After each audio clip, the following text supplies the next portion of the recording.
Everyone মোৰ আন এটা ভিডিঅ'লৈ সকলোকে স্বাগতম জনাইছোঁ। আজি মই আপোনালোকক আটাৰে বনোৱা কাটা নিমকিৰ ৰেচিপি এটা দেখুৱাইছোঁ আৰু মই কেনেদৰে বনাইছোঁ আপোনালোকক ইয়াতে দেখাই দিছোঁ। আৰু এই আটাৰ নিমকি বনাবলৈ কাৰণে মই যিটো ঘেঁহু আটা সেইটো ব্যৱহাৰ কৰিছোঁ আৰু এই ঘেঁহু আটা মই মজলীয়া জোখৰ বাতিৰে 3 বাতি দিছোঁ আৰু লগতে দিছোঁ নিমখ আধা চামুচ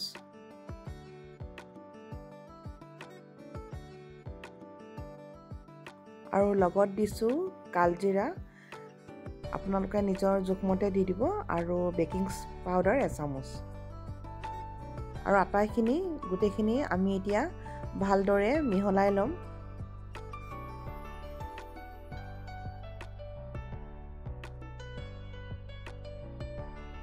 আৰু এতিয়া আমি ইয়াত ডাঙৰ চামুচেৰে মই হেতা এখনেৰে দিছোঁ, তাত আপুনি 1.5 চামুচ ৰিফাইন তেল দিছোঁ।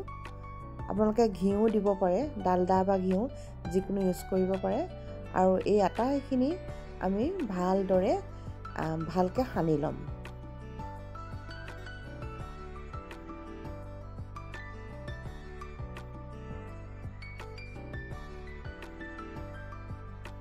আৰু এইদৰে আটাখিনি সামগ্ৰী আমি সানি লোৱাৰ পাছত আমি পানী অকণমান দি আটা মঠাৰ দৰে মঠি ল'ম।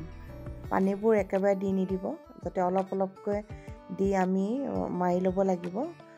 আৰু খুব বেছি টানকৈও মাৰিব নালাগে আৰু খুব বেছি কোমলকৈও মাৰিব নালাগে। আৰু এইদৰে আমি লাহেকৈ অলপকৈ মাৰি কিছু সময় 5 মিনিটমান সময় বা 10 মিনিট আমি ইয়াক ভালদৰে ঢাকি থৈ দিম।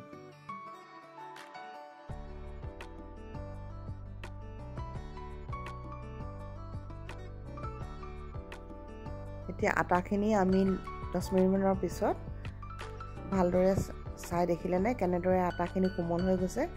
আৰু এতিয়া আমি এইখিনি কি কৰিব লাগিব, সৰু সৰু ৰুটিৰ আকাৰত লাৰু কৰি ল'ব লাগিব।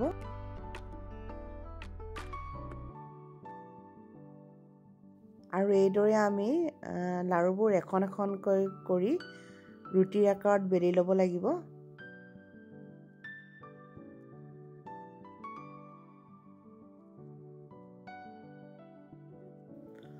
আৰু এইদৰে বেলি লোৱাৰ পাছত আমি চুৰি বা এনেদৰে কাটাৰেৰে নিমকি কাটাৰে আমি লাহেকৈ কাটি সৰুকৈ কাটি নিমকি আকাৰ দিব লাগিব। দেখিছেনে মই এতিয়া কেনেদৰে চিত্ৰত কাটি গৈছোঁ আৰু এইদৰে কাটি যাব লাগিব।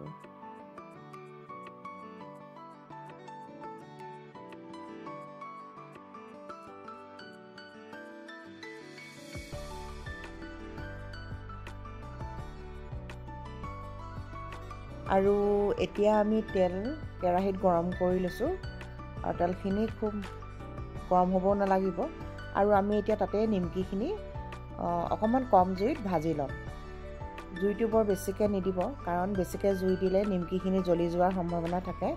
আমি কম জুইত প্ৰথমে নিমকিখিনি ভাজি ল'ব লাগিব, কাৰণ নিমকিখিনি আমি বেছি জুইত ভাজিলে নিমকিখিনি ভিতৰখিনি নিসিজে আৰু ওপৰতো জ্বলি যায়।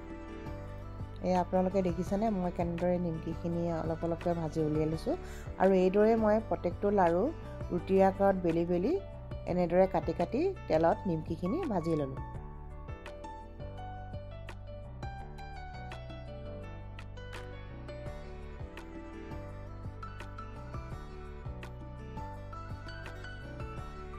এয়া দেখিলেনে মোৰ নিমকি বনোৱাৰ প্ৰচেছটো মই কেনেদৰে বনালোঁ।